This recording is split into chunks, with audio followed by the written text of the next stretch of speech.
우리 하나님의 말씀은 데살로니가 후서 2장입니다. 오늘은 2장 1절부터 17절까지 전체 말씀인데요. 신약성경 334페이지 데살로니가 후서 2장 전체를 저와 여러분이 함께 한 말씀씩 나누어서 읽겠습니다. 1절 말씀. 형제들아, 우리가 너희에게 구하는 것은 우리 주 예수 그리스도의 강림하심과 우리가 그 앞에 모임에 관하여 영어로나 또는 말로나 또는 우리에게서 받았다 하는 편지로나 주의 날이 이르렀다고 해서 쉽게 마음이 흔들리거나 두려워하거나 하지 말아야 한다는 것이라. 누가 어떻게 하여도 너희가 미혹되지 말라. 먼저 배교하는 일이 있고 저 불법의 사람 곧 멸망의 아들이 나타나기 전에는 그 날이 이르지 아니하리니 그는 대적하는 자라 신이라고 불리는 모든 것과 숭배함을 받는 것에 대항하여 그 위에 자기를 높이고 하나님의 성전에 앉아 자기를 하나님이라고 내세우느니라. 내가 너희와 함께 있을 때에 이 일을 너희에게 말한 것을 기억하지 못하느냐? 너희는 지금 그로 하여금 그의 때에 나타나게 하려 하여 막는 것이 있는 것을 아나니 불법의 비밀이 이미 활동하였으나 지금은 그것을 막는 자가 있어 그 중에서 옮겨질 때까지 하리라. 그때에 불법한 자가 나타나리니 주 예수께서 그 입의 기운으로 그를 죽이시고 강림하여 나타나심으로 패하시리라. 악한 자의 나타남은 사탄의 활동을 따라 모든 능력과 표적과 거짓 기적과 불의의 모든 속임으로 멸망하는 자들에게 있으리니 이는 그들이 진리의 사랑을 받지 아니하여 구원함을 받지 못함이라. 이러므로 하나님이 미혹의 역사를 그들에게 보내사 거짓 것을 믿게 하심은 진리를 믿지 않고 불의를 좋아하는 모든 자들로 하여금 심판을 받게 하려 하심이라. 주께서 사랑하시는 형제들아, 우리가 항상 너희에 관하여 마땅히 하나님께 감사할 것은 하나님이 처음부터 너희를 택하사 성령의 거룩하게 하심과 진리를 믿음으로 구원을 받게 하심이니 이를 위하여 우리의 복음으로 너희를 부르사 우리 주 예수 그리스도의 영광을 얻게 하려 하심이니라. 그러므로 형제들아, 굳건하게 서서 말로나 우리의 편지로 가르침을 받은 전통을 지키라. 우리 주 예수 그리스도와 우리를 사랑하시고 영원한 위로와 좋은 소망을 은혜로 주신 하나님 우리 아버지께서 너희 마음을 위로하시고, 함께 읽겠습니다. 모든 선한 일과 말에 굳건하게 하시기를 원하노라. 아멘. 예, 그리고 내일 말씀 보면 이제 끝으로 형제들아 이러면서 또 여러 가지 권면을 하지 않습니까? 그래서 16절부터 보시면은 이제 이제 복을 축원하는 것이죠. 이제 그 성도들을 위해서 이렇게 축복하는 내용이 보십시오. 우리 주 예수 그리스도와 우리를 사랑하시고 영원한 위로와 좋은 소망을 은혜로 주신 하나님 우리 아버지께서 너희 마음을 위로하시고 모든 선한 일과 말에 굳건하게 하시기를 원하노라. 이런 인사말도 그냥 이렇게 인사로 하는 수도 있지만은 그 인사하는 내용이 보면은요, 이 앞에서 쭉 이렇게 설명한 1장 2장에서 설명한 것을 이렇게 요약을 해서 그것을 가지고 이렇게 축복하는 것을 볼 수가 있습니다. 보십시오. 우리 주 예수 그리스도와 그리고 하나님 아버지께서 너희 마음을 위로해 달라는 거지 않습니까? 그죠? 그래서 어떤 하나님 아버지이십니까? 우리를 사랑하시고 영원한 위로와 좋은 소망이지요. 우리의 영원한 위로는 하나님께서 예수님을 통해서 우리를 구원하시되 영원한 구원을 주신다는 것입니다. 그 구원을 주시기 위해서 예수님께서 강림하실 것을 재림하실 것이 우리의 소망입니다. 그 소망을 은혜로 주신 하나님께서 그래서 너희 마음을 위로하는 것입니다. 이때의 데살로니가 교회가 상당한 그 핍박 가운데 있었거든요. 그래서 이제 얼마나 힘들겠습니까? 이제 그런 교회에 하나님과 예수님께서 위로하시고, 그리고 그 소망 가운데서 어떻게 해요? 모든 선한 일과 말에 굳건하게, 그렇게 주님 오실 때까지 모든 선한 일, 주님의 뜻을 따르는 것이 선한 일이지요. 그리고 이런 믿음의 고백의 말에 굳건하게 하시기를 원하노라. 이런 선한 일을 계속 하나님의 뜻대로 사는 것을 포기하고 그냥 주님이 다시 오신다, 또 혹은 오셨다, 이렇게 해서 무질서하게 그렇게 삶을 살지 말고, 그래서 굳건하게 하시기를 원한다, 이제 이런 표현에도 볼 수가 있습니다. 여러분 잘 아시는 대로 이 데살로니가 교회라고 하면은 생각나는 게 이제 사도행전 17장에 밤에 이 사도 바울과 그 일행이 밤에 도망을 하거든요. 야반 도주지 않습니까? 그죠? 야반 도주를 할 만큼 그 데살로니가 교회의 핍박이 심했다는 것입니다. 여러분 그 이제 핍박을 하면서 이 유대인들이 데살로니가 교회 성도들을 핍박하면서 이제 그 사회에, 그 당시 로마 제국의 관리들에게 고소하는 내용이 가이사 외에 다른 임금이 있다고 하는 무리라는 것이거든요. 그러니까 바울이 전한 복음은 사실은 예수님께서 왕이시라는 것입니다. 예수님께서 왕이시고 주시고 임금이시라는 것이죠. 이게 여러분 우리가 복음을 한마디로 딱 이렇게 얘기하면 복음은 예수님이다, 뭐 이렇게 그건 뭐 틀렸다는 것이 아니고요. 그 예수님이다. 이러니까 구체적이지 않지 않습니까? 그죠? 혹은 뭐 복음은 뭐냐? 우리가 천국 가는 것이다. 그거는 이제 뭐 천국 가는 것이죠. 이제 천국 가는 게 이런 말씀들이 다 맞는 말씀입니다. 맞는 말씀인데 복음이 뭐냐? 예수님의 죽으심과 부활이다. 이래 버리거든요. 그 죽음과 부활이 왜 복음인지에 대해서는 깊이 이렇게 배우지도 않고 생각도 안 하고, 복음이 뭔데 하면 예수 이래 버린단 말입니다. 그래 예수님이 어떻게 복음이냐는 것이 우리에게, 그죠? 복음이 뭡니까? 예수님의 죽으심과 부활. 정말 정답인데 근데 그래서 예수님 죽으심과 부활이 왜 우리에게 복음이 되느냐는 것이죠. 그죠? 그래서 이런 것을 좀 더 구체화시키면은 예수님께서 왕이시라는 것입니다. 온 우주의 왕이시라는 것이죠. 우주의 통치자고 우주의 주권자라는 것입니다. 우리 눈에 보이는 이 세상에 오고 오는 모든 세대에, 눈에 보이는 세계와 보이지 않는 모든 세계의 임금은 우리 주 예수님이 임금이시라는 것입니다. 보이는 세계에서 왕노릇하는 이런 그 인간 왕들이 있습니다. 그렇게 해서 보이는 나라가 있습니다. 그런데 이런 보이는 나라는, 여러분 이 세상 나라는 보이는 것만 가지고 판단할 수밖에 없습니다. 속으로 내가 어떤 마음을 가지고 어떤 죄를 가지고 일을 했든지 나타나는 결과가 뭐 이렇게 법에 저촉이 되면은, 여러분 그래서 진짜로 죄를 지었는데도 나타나는 결과가 그 법에 걸리지 않도록 딱 이렇게 하면은 여러분 빠져나가기도 하고, 정말 선한 마음으로 뭐 다른 사람을 도와주고 했는데 그것이 법에 저촉이 된다는 거죠. 그래서 눈에 보이는 대로밖에 판단을 할 수가 없습니다. 그래서 억울한 일이 생기는 것입니다. 근데 우리 예수님은 눈에 보이지 않는 세계에서도 왕이십니다.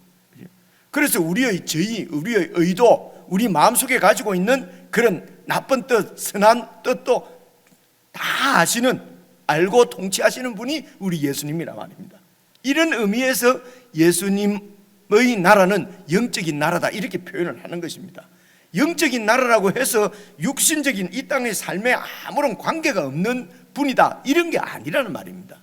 영적이라는 말은 그렇게 생각하셔야 됩니다.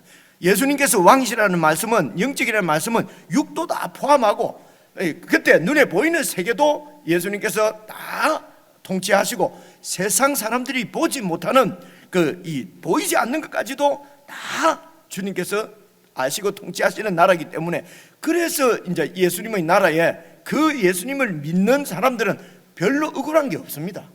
그죠? 사람은 몰라줘서 뭐 오해를 하고 나를 뭐 어떻게 해도 예수님이 다 알고 계시니까 이런 믿음이지요. 그죠? 그래서 억울하고 힘들고 하는 것은 이런 믿음이 사실은 없어서 그런 것이요. 그죠? 그래서 믿음 없는 것을 비난할 것이 아니라 그 믿음이 자라도록, 그죠? 서로 위해서 기도하고 또 격려하고 하나님의 말씀을 계속 서로 함께 나누고 배우고, 언제까지 그렇게 합니까? 주님 오실 때까지 하는 나라가 이런 나라란 말입니다. 그죠? 그래서 예수님께서 그런 우리의 왕이시다 라고 하니까 이제 눈에 보이는 세상에서는 봐라, 반역자다 이거죠. 반역자. 그렇게 해서 죽이려고 하고 제거하려고 하니까 밤에 야반도주, 선교팀이 야반도주 할 정도로 핍박이 심했습니다. 그래서 이제 데살로니가 후서는, 여러분 데살로니가 전서에 이제 이런저런 여러 가지 바울이 너무도 답답하지 않습니까? 그런 아직 어린 교회를 두고 야반도주를 했단 말입니다. 그죠? 그러니까 이 교회가 믿음이 잘 세워져 갈 것인지, 교회가 잘 세워질 것인지 너무 이렇게 마음이 놓이지 않아서, 그래서 디모데를 이제 보내는 것이거든요. 그죠? 보내니까 디모데가 이제 가서 보고, 이제 밑에 고린도에서 다 만나게 됩니다. 고린도에서 만나서 보고를 들어보니까 그 어린 교회가 믿음의 역사와 사랑의 수고와 주 예수 그리스도에 대한 소망의 인내로 그냥 교회가 잘 세워져 가고 있다는 것이죠. 그러니까 바울이 뭐라고 제일 먼저 나오는 얘기가 뭡니까? 하나님께 감사한다. 하나님께서 교회를 지키시고 세우시는구나. 그럴 거 아니겠습니까? 그죠? 어린 교회에 대한 염려가 너무 많았는데 이렇게 해서 바울도 믿음이 점점 자라는 거 아니겠습니까? 바울은 처음부터 무슨 믿음이 막 이렇게 다 완전하게 갖고 있는 분이 아니지요. 그죠? 배워가고 또 그리스도 안에서 자라가야 되는 것입니다. 그래서 그 디모데의 보고를 듣고 이제 편지를 보냅니다. 잘하고 있다. 격려하는 편지를 보낸 것이 데살로니가 전서거든요. 그래서 그 데살로니가 전서를 이제 이 데살로니가 교회에서 이제 그 사도의 편지를 보고, 왜 그렇습니까? 아직 이제 새 안식일 동안 말씀을 듣고 세워진 교회니까 얼마나 질문이 많겠습니까? 그렇죠? 얼마나 물어보고 싶은 게 많겠습니까? 여러 가지 물어보고 싶은 이런 이야기들, 그렇죠? 그런 이야기들과 데살로니가 전서를 읽고 거기에 대한 어떤 그 성도들의 반응, 그리고 그들의 질문, 이런 질문들이 어떻게 해서 바울에게 전해졌는지 이런 것은 나오질 않습니다. 이거는 사도행전을 봐도 잘 나오질 않아요. 어쨌든 그런 교회의 반응을 듣고, 그리고 이제 그 고린도전서 후서 같은 경우에는 그게 글로에라고 하는 사람이 이렇게 편지를, 그 말을 전해 주었다, 뭐 이런 누가 이렇게 교량 역할을 했는지 나오는데, 이제 데살로니가 교회에 대한 이런 교량 역할은 누가 했는지 어떻게 했는지는 성경에 나오지를 않아요. 근데 이제 어쨌든 그런 데살로니가 교회의 반응을 이제 이 바울이 접하고, 그리고 데살로니가 후서를 기록해서 보냈지 않겠습니까? 그죠? 그래서 이제 데살로니가 후서는 데살로니가 전서를 받고 난 후에 읽고 난 후에 그 데살로니가 교회의 반응, 그리고 데살로니가 교회의 교인들의 여러 가지 질문들에 대한 대답이다. 이제 이렇게 우리가 이해를 할 수가 있습니다. 그렇죠? 이제 그래서 어제 말씀, 우리 목사님한테 설명 잘 들으셨습니다만, 어제 말씀은 이제 고난에 대한 문제였어요. 이 말씀은 고난이 뭐 좀 가다가 좀 없어질 줄 알아, 좀 약해지고 할 텐데 이 고난이 더 심해지는 거예요. 그렇죠? 예수님을 믿었는데 고난이, 시련이 더 심해진단 말입니다. 이게 그래서 거기에 대해서 얼마나 성도들이 물론 이제 빠져나가는 사람도 있겠죠, 그죠?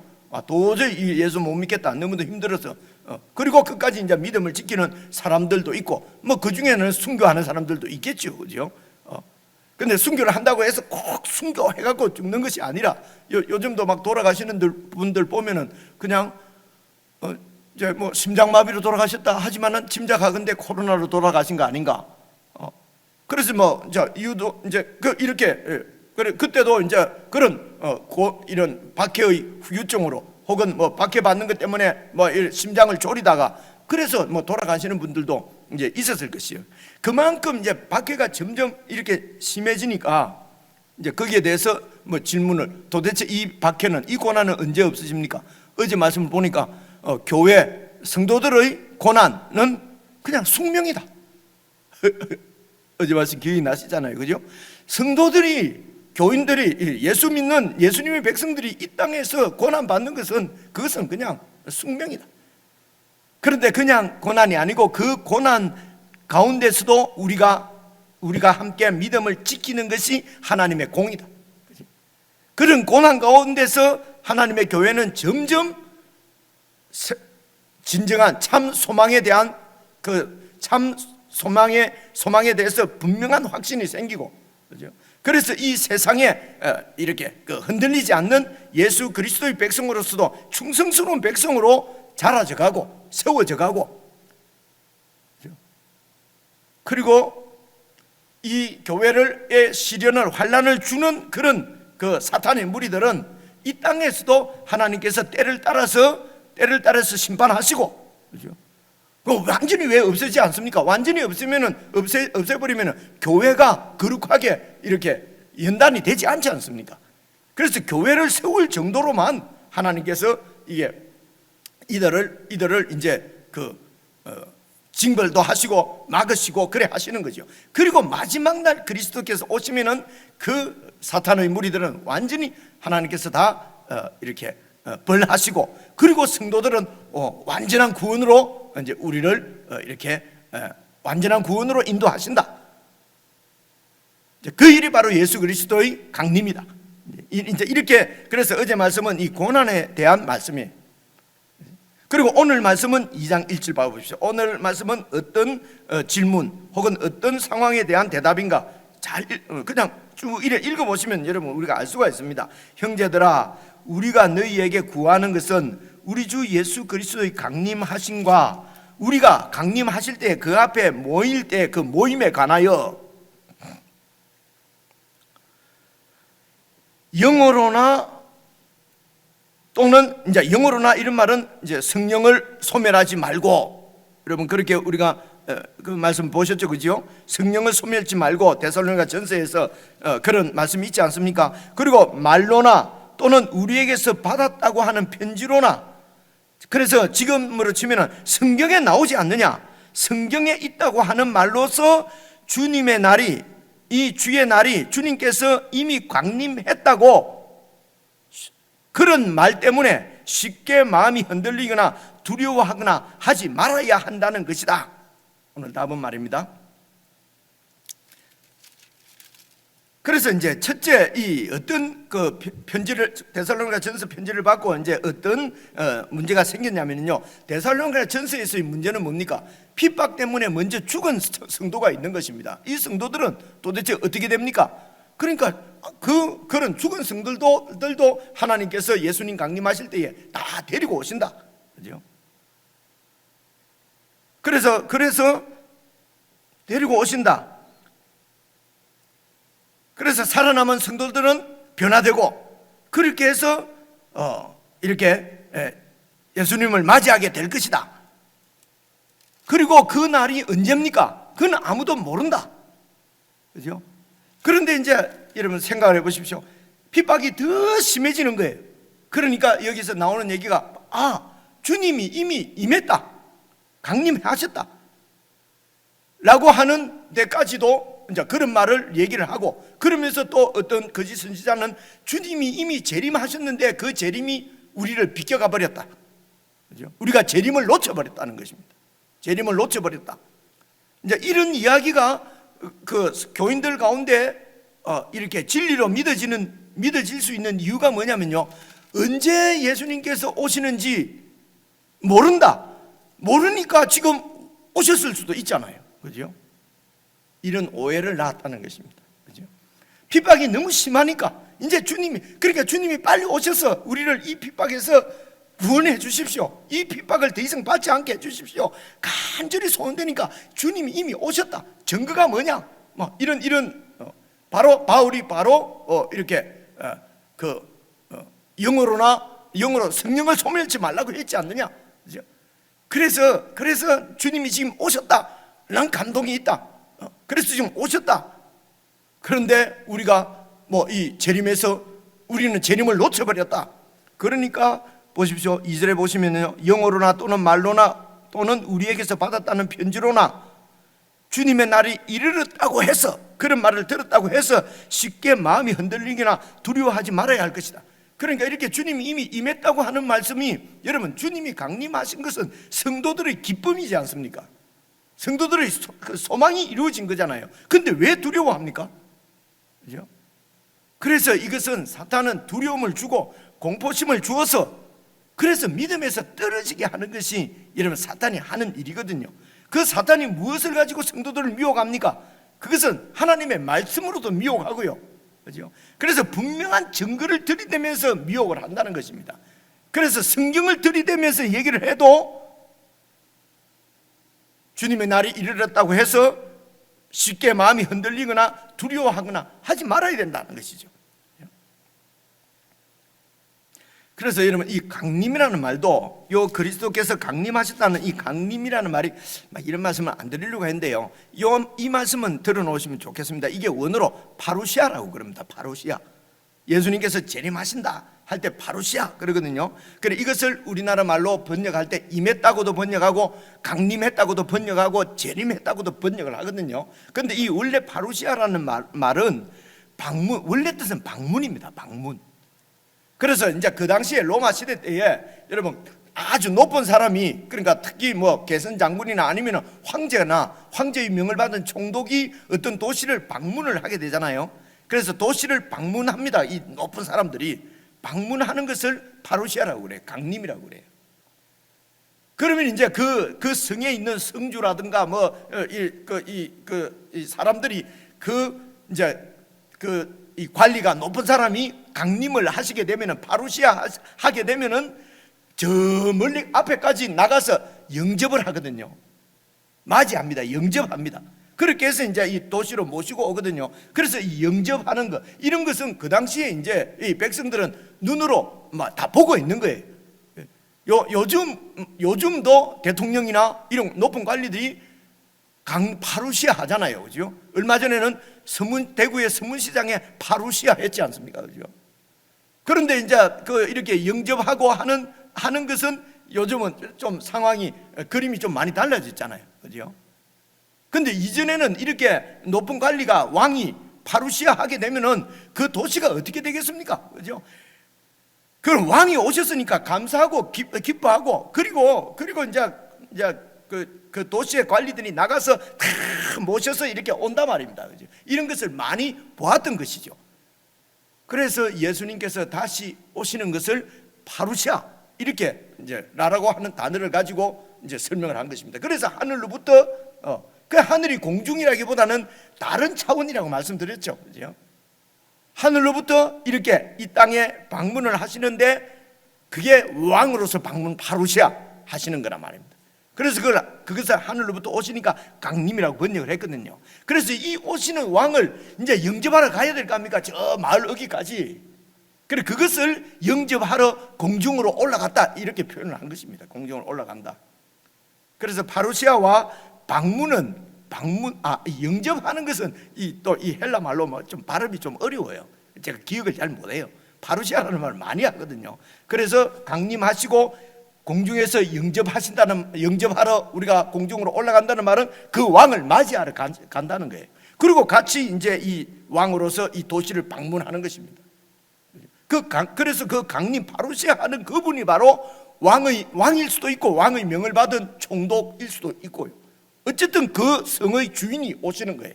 그렇죠? 이런 그림을 가지고 예수님의 강림을 지금 설명을 하고 있는 것입니다. 눈에 보이는 것으로. 그렇죠? 그래서 이 왕이 벌써 오셨는데, 우리가 그 예수님의 재림의 그 앞에 모임에 관하여 있지 않습니까? 그 왕이 오시면은 그 앞에서 이제 모임을 갖는데, 그 모임은 그분이 왕으로서 오셨는데 그 왕을 찬양하고 그 왕과 함께 영광을 누리는 것입니다. 그 모임에 관하여. 근데 예수님이 오셨는데 그 모임에 우리가 참여를 못했다는 것입니다. 그러니까 이런 얘기를 말로, 성경을 가지고 얘기를 하니까 이 데살로니가 교인들이 막 마음이 흔들리고 두려워하고, 그럼 우리는 어떻게 되는가? 구원을 놓쳤는가 싶어서 두려워하고 막 그렇게 했던 것입니다. 그죠? 그래서 거기에 대해서 바울이 뭐라고 얘기합니까? 그런 말을 들었다고 해서 쉬 두려워하거나 마음이 흔들리거나 그렇게 하지 말고 3절 보십시오. 3절을 잘 보시면요, 누가 어떻게 하여도 너희가 미혹되지 말라. 누가 어떻게 사실인 것처럼 진실인 것처럼 얘기해도 미혹되지 말라. 먼저 배교하는 일이 있고 저 불법의 사람, 이 불법의 사람을 요한계시록에서는 적그리스도라고 얘기를 합니다. 그렇죠? 이 불법의 사람입니다. 적그리스도가 곧 어떤 사람이냐? 멸망의 아들입니다. 그래서 이 멸망의 아들은 사람들을 멸망시킨다는 것인지 지가 멸망을 당한다는 것인지 멸망하도록 사람들을 유혹한다는 말인지 그 정확하지가 않아요. 어쨌든 적그리스도는 멸망의 아들입니다. 결국은 예수 그리스도의 그 입김에 멸망당할 존재라는 것입니다. 그죠? 이게 이제 불법의 사람이에요. 적그리스도가 나타나기 전에는 그 마지막 예수님의 그 강림의 날이, 마지막 날이, 심판의 날이 이르지 아니하리니. 그럼 4절, 그는 그 적그리스도는 어떤 놈이냐? 대적하는 자라. 예수님의 이 왕권에 대적하는 자입니다. 그리고 신이라고 불리는 모든 것들, 신이라고 불리는 모든 것들이 그 당시에도 있었어요. 이런 오만 잡신이 다 있었습니다. 그 로마 시대 때, 히랍 시대 때. 오늘날도 얼마나 많은 신들이 있습니까? 그죠? 하다못해 무슨 그 당시에는요, 이 기대는 무슨 벌레도 신이라고 하고 그럴 때거든요. 내한테 덕이 된다 싶은 것은 내 소원, 욕심이 채워진다 싶으면 다 신이었어요. 그래서 이 세상에서 신이라고 불리는 모든 것과 그리고 숭배함을 받는 것, 이것도 신적인 권위를 가지고 있는 모든 것에 대항해서 이 적그리스도가 더 높아졌다는 것입니다. 완전한 하나님과 같은 신의 위치에 그 위에 자기를 높이고 하나님의 성전에 앉아, 이 데살로니가 후서를 기록할 때에는 하나님의 예루살렘 성전이 아직 있었죠. 그죠? 그런데 그 성전이 지금 완전히 무너졌습니다. 근데 그 하나님의 성전, 그 당시 예루살렘 성전은 하나님의 임재의 상징이었어요. 그 당시 그곳에 하나님이 계시는 것이에요. 근데 그곳에 이 적그리스도가 그곳에 앉아서, 이 말은 자기가 하나님 자리에 앉았어, 이 말입니다. 그래서 지금은 그 성전이 없어졌기 때문에 그러면 이 말씀이 어떻게 이루어집니까? 누가 나타나서 성전 위에 딱 예루살렘 성전에 앉아야 마지막 날이 온단 말입니다. 이렇게 이제 설명하는 분도 있거든요, 문자대로. 그렇게 하려면 지금 그 자리에 예루살렘 성전이 다시 세워져야 되잖아요. 세워져야 적그리스도가 그게 앉고 이제 이렇게 해서, 그래서 지금 세 번째 제3 성전이 앞으로 세워진다. 세워지면은 적그리스도가 그 위에 거기에 자기가 하나님 것처럼 다 앉는다. 그래서 예루살렘을 자세히 보고 있으라. 이런 얘기들은 참 이런저런 말로 우리를 미혹하는 이야기들이 얼마나 많은지 모릅니다. 그렇죠? 보십시오. 그래서 하나님의 성전에 앉아 자기를 하나님이라고 내세우느니라. 이런 일이 있기 전에는 예수님께서 강림하지 않는 것을 5절 보십시오. 내가 너희와 함께 있을 때에 이 일을 너희에게 말했지 않느냐? 기억하지 못하느냐? 그죠? 그러니까 들어도 이제 예수님의 제자들도 예수님께서 얼마나 하나님 나라에 대해서 많이 설명했습니까? 그래도 못 알아듣잖아요. 그죠? 그러니까 그 데살로니가 교인들도 그 당시에 이제 바울이 여러 가지로 설명을 했던 것 같아요. 그런데 3주입니다. 3주 만에 무슨 얘기를 얼마나 많이 했겠습니까? 그런 얘기를 했는데 잊어버렸거나 기억을 못하는 것이죠. 그래서 하나님의 말씀을 계속 들어서, 제 표현을 하면 귀에 딱지가 않도록 들어서 내 것이 완전히 돼야 그 말씀대로 능력이 나타납니다. 안 그러면 흔들리거든요. 그래서 자, 이거 이제 여기에서 이제 생각을 해보면요, 3절 보시면요, 일단 예수님이 언제 오시느냐? 3절에 보시면 첫째, 배교하는 일이 있고 적그리스도가 나타나야 됩니다. 그런데 이 배교하는 일은요, 지금도 나타나고 그때도 나타나고, 그때도 이 배교는 하나님의 이런 통치, 예수님의 주되심을 배반하는 것이거든요. 예수님의 주되심을 배반하는 것은요, 예수님 당시에도 있었고 AD 100년에도 있었고 200년에도 있었고 지금도 있습니다. 지금도. 그리고 불법의 사람 적그리스도가 나타나기 전에는 적그리스도는 그러니까 하나님 자리에 앉아서 내가 하나님이라는 사람이거든요. 내가 하나님이라고 하는 그런 적그리스도는요, 역사 가운데 수시로 나타나요. 수시로. 그죠? 그래서 이는 말씀을 가지고 역사 가운데 수시로 이때가 이제 저놈이 바로 적그리스도구나, 이제 곧 주님이 오시는구나, 이렇게 생각한 일들이 역사 가운데 여러 번 있었습니다. 특별히 봐보십시오. 특별히 그 당시에 로마 황제들 중에 그 아주 교회를 이렇게 로마의 황제들 중에 교회를 핍박한 황제들이 10명 있었어요. 대표적인 황제가. 그런 황제들은 동일하게 다 자기가 신이라고 했어요. 자기가 신. 자신이, 그래서 로마의 황제가, 우리를 핍박하는 이런 로마 황제가 자기가 신이라는 거예요. 자기가 하나님이라는 거예요. 그러면 이 말씀에 의하면 자기가 하나님이라고 하는 저 로마 황제, 이제 곧 예수님께서 오시는구나, 이렇게 그 당시에 이 300년 이후에, 400년, 500년 이후에 그런 그 적그리스도라고 생각되어지는 그런 로마 황제들이 많이 있었어요. 그리고 그 이후에는 적그리스도로 그렇게 하나님 자리에 앉아 있는 세력이 이제 그 15세기 종교개혁 이후에는요, 로마 교황이구나, 교황이 자기가 무엇은 전혀 틀림이 없다 그러고 교황이 하나님 노릇을 하는구나, 저 교황이 적그리스도다, 이제 이런 얘기도 있었거든요. 그 뒤에 온 세상을 장악한 이데올로기가 공산주의였어요. 그래서 저 공산주의가 모든 그 세계 백성들을 위해 왕노릇 하는구나, 이제 곧 주님이 오시는구나, 이해가 오지요, 그죠?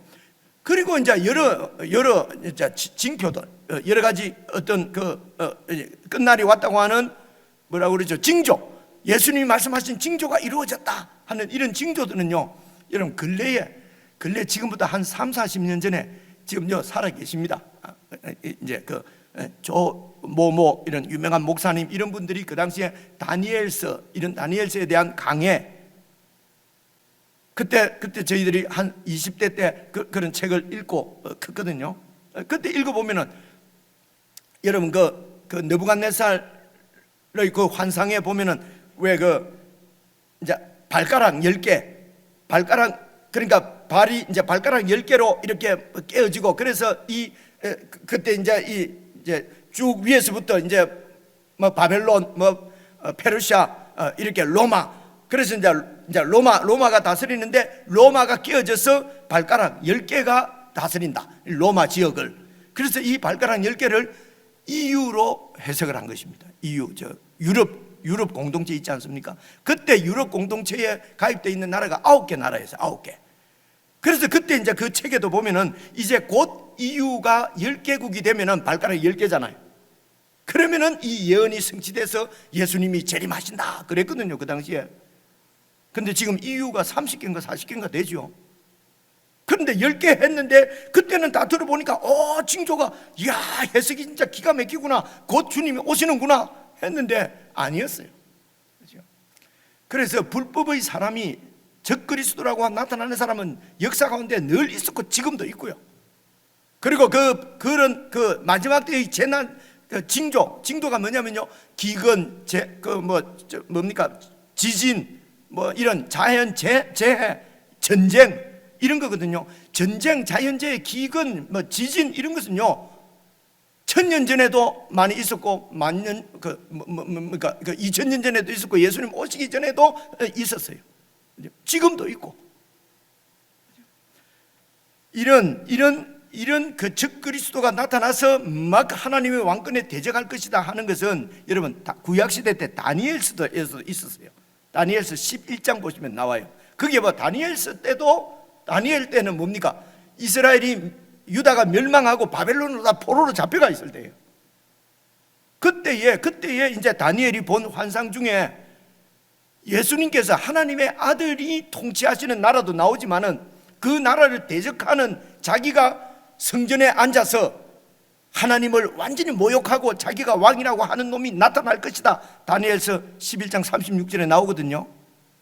그런데 여러분, 역사 가운데 예수님 오시기 전에 167년, 그 당시에 셀루쿠스, 막 그냥 헬라라고 합니다. 헬라의 왕이었던 그 안티오쿠스 4세라고, 여러분 우리가 저번에 다 설명드릴 때 설명을 다 드렸는데 다 잊어버리잖아요, 그죠? 그러니까 또 드려야 된다 말입니다, 그죠? 안티오쿠스 4세 별명이 에피파네스입니다. 이 에피파네스가 이제 어떻게 그 당시 역사 가운데서 왔다 갔다 하면서 제우스 신상을 성전에다가 갖다가 뒀어요. 거기에 돼지 피로서 제사를 드리고, 자기가 에피파네스가 신이 나타났다 하는 뜻입니다. 이 에피파네스가 자기가 신이라고 이름을 그냥 에피파네스로 바꿔서 불렀던 놈이에요. 그렇죠? 그리고 성전에 자기가 앉아서 자기가 하나님이라고 얘기를 한 것입니다. 그래서 이 에피파네스가 사실은 다니엘서 11장의 그 11장의 말씀을 이룬 그런 놈이라고 보거든요. 이 예수님 오시기 전이에요. 그래서 예수님 시대 때 예수님의 제자들이 뭐라고 얘기합니까? 이런 불법의 사람이 나타난다. 그러면은 이 유대인들은 바로 떠오르는 사람이 에피파네스예요. 안티오코스 4세예요. 얼마나 핍박을 받은지 모릅니다. 할례를 주는 사람들이 전부 다 죽이고 이랬거든요. 그 에피파네스가 역사 가운데 있었던 일이에요. 그래서 이런 에피파네스 같은 놈이 나타난다는 것입니다. 우리는 그에 대한 감이 그냥 조금 어려운 일만 생기고 이러면은 아이고 주님이 오시는가 이러지 않습니까? 그죠? 근데 그런 그림이 또 바울도 요한계시록도 요한도 본 모든 환상들은요 거의 구약에 다 있어요. 구약에 다 있는 이야기입니다. 그러니까 이런 게 참 답답단 말입니다. 그 요한계시록 나오는 말을 이렇게 7년 대환란, 오늘부터 7년 동안 대환란인데 이게 어떻게 하니까 지금이 7년 대환란이 시작됐다. 이런 여러 가지, 그래서 두려움을 줍니다. 두려움을. 그래서 시간이 넘어간대요. 결론적으로는 이 말씀은 그런 불법의 사람이 나타나고 내가 적그리스도라고 나타나는 이런 여러 가지 징조들이나 그런 것들은 역사 가운데 계속 있었습니다. 그런 것이 나타날 때 교인들은 어떻게 해야 됩니까? 이 주님의 말씀이 이루어지는구나, 완전 확실하게 이루어질 것이구나. 언제 이루어지는지는 우리가 잘 몰라요. 왜냐하면 보십시오, 그 다음을 보시면 됩니다. 왜냐하면 6절 보시면은요, 너희는 지금 그로 하여금, 그 적그리스도지요, 적그리스도로 하여금 정한 그의 때에 나타나게 하려고 하나님이 정한 때가 있어요. 정한 때에 나타나게 하려 하여 그렇게 역사하는 그 적그리스도를 막는 것이 있는 것을 안 하니, 막는 것이 있어요. 이 막는 것 하는 게 이게 이제 그 원어를 보면은요, 이게 여러분 이 분사형으로 되어 있는데 이게 중성입니다. 원래 이 헬라어나 이런 데는요, 여성명사, 여성동사, 남성명사, 남성동사, 분사도 중성분사, 여성분사 이런 게 딱 있어요. 우리는 그 앞에다가 그녀, 이렇게 안 하면은 그녀가 간다, 그녀를 안 붙이면 간다는 말만 가지고는 남자가 가는지 여자가 가는지 모르잖아요, 그죠? 헬라 말은요, 그는 남자인지 여자인지 말 안 해도 간다는 그 단어를 잘 보면은요, 여자가 가는지 남자가 가는지 중성이 가는지 그게 다 표가 나도록 되어 있거든요. 그래서 여기에서 막는 것이 있다. 이 막는 것은 중성으로 되어 있어요. 그래서 이게 막는 것이 무엇인지는 많은 연구하는 사람 연구해도 잘 몰라요. 확실하게는 모르겠대요. 그런데 그 당시에 데살로니가 교인들은 알았을 것이에요. 그렇죠? 데살로니가 교인들은 알았을 겁니다.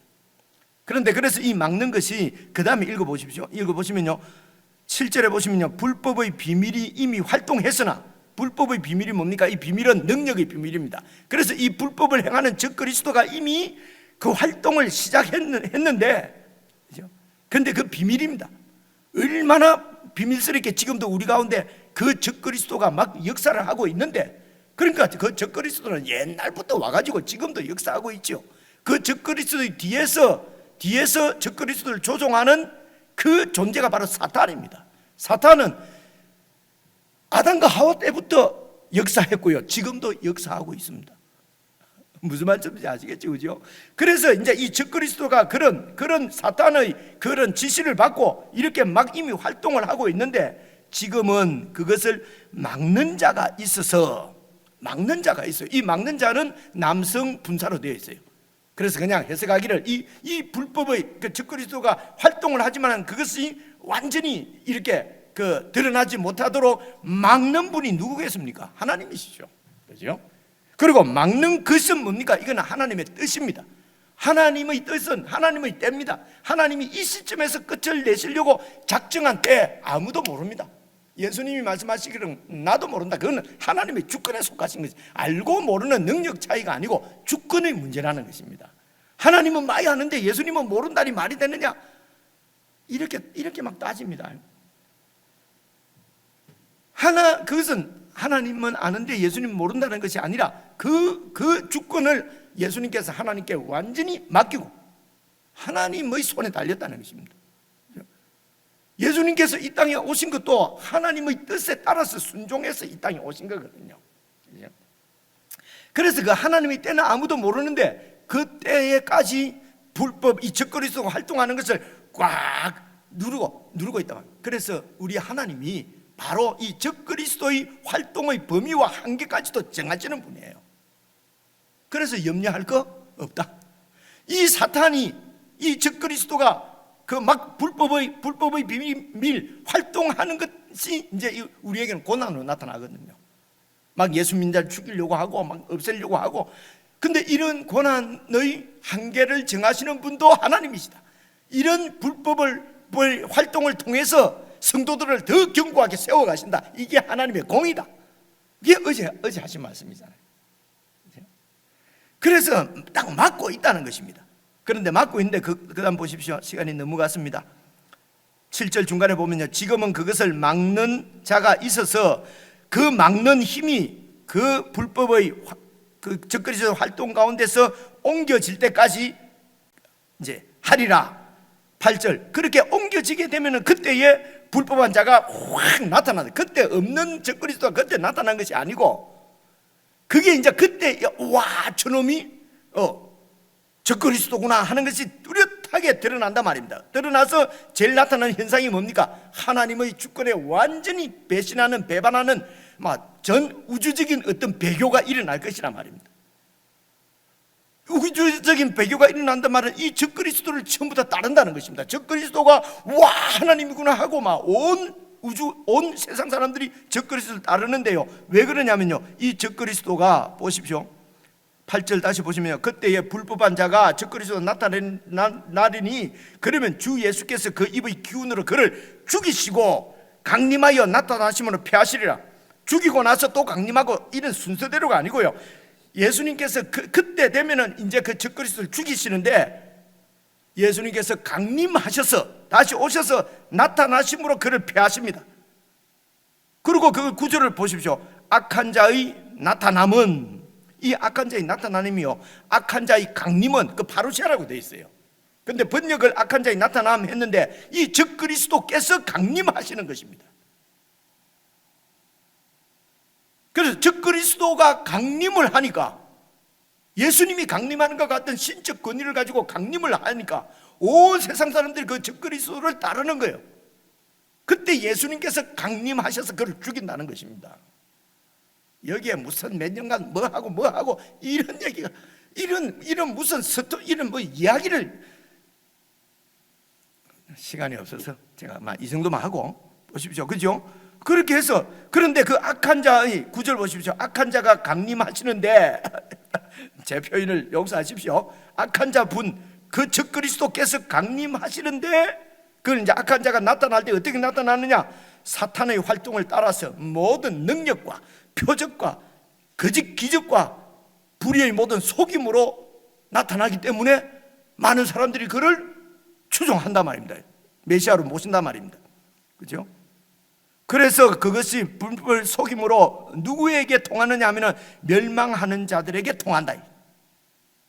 멸망하는 자들은 어떤 자들입니까? 그들은 진리의 사랑을 받지 않으려고 하는 사람입니다. 그래서 구원을 받지 못하는 사람이 그 거짓 선지자의 그런 역사 믿을만 하죠. 모든 능력과 표적과 거짓 기적과 이렇게 나타나니까 증거가 있지 않냐? 저분이 하나님의 아들이 아니면 누구겠느냐라고 모든 사람들이 믿는다는 것입니다. 그만큼 능력 있게 강림하신다는 것입니다. 적그리스도 그분께서. 그죠? 그런데 염려할 거 없다. 진리의 말씀 가운데 있는 사람들은 그게 흔들리지 않는다. 어떤 사람이 흔들리냐? 구원 못 받은 사람이. 11절 보십시오. 이러므로 하나님이 미혹의 역사, 바로 이 적그리스도의 역사를 그들에게 보내사 거짓 것을 믿게 하시는 이유는 그들이 진리를 믿지 않고 불의를 좋아하는 모든 자들로 하여금 심판받게 하려고, 드러나게 하려고. 불의는 뭡니까? 내 중심적이요, 내 욕심이요, 내 정력이요. 그죠? 그래서 두려워하고, 내가 왕이니까, 내가 주니까 두려워하고, 내가 세워야 되고, 어떤 다른 이론, 다시 말해서 이런 우상을 줬고, 능력 있는 자, 막 표적을 가지고 막 내가 하나님이라고 하는 그런 거짓 선지자를 막 따르고, 그래서 지금도 우리의 욕망을 채워주고, 우리의 욕심을 가지고 이렇게 하는 것은 다 적그리스도입니다. 우리에게 두려움을 주고 이렇게 해서 이 적그리스도입니다. 그죠? 그래서 이제 13절부터 읽어보시면은, 그럼 우리가 그럼 어떻게 살아야 되느냐? 교회를 잘 세우면서 주님의 뜻을 그냥 행한다는 것입니다. 있는 자리에서 조용히 일하고 맡은 일을 하고, 그리고 사랑으로 서로 이 소망 가운데서, 이런 핍박 가운데서, 이 세상의 이런 핍박 가운데서 흔들리지 않도록 서로 돕고 섬기고 기도하면서 든든한 그리스도의 몸을 세워가라. 언제까지? 주님 오실 때까지. 이렇게 되어 있습니다. 개인적으로 한번, 시간이 없네요. 오늘 기도는 또 집에 가시면서 하시고요. 한 3, 4분만 여러분 다시 한번 쭉 읽으시고 조금 기도하시고 그렇게 오늘 하루를 시작하시면 되겠습니다. 개인적으로 묵상하십시오.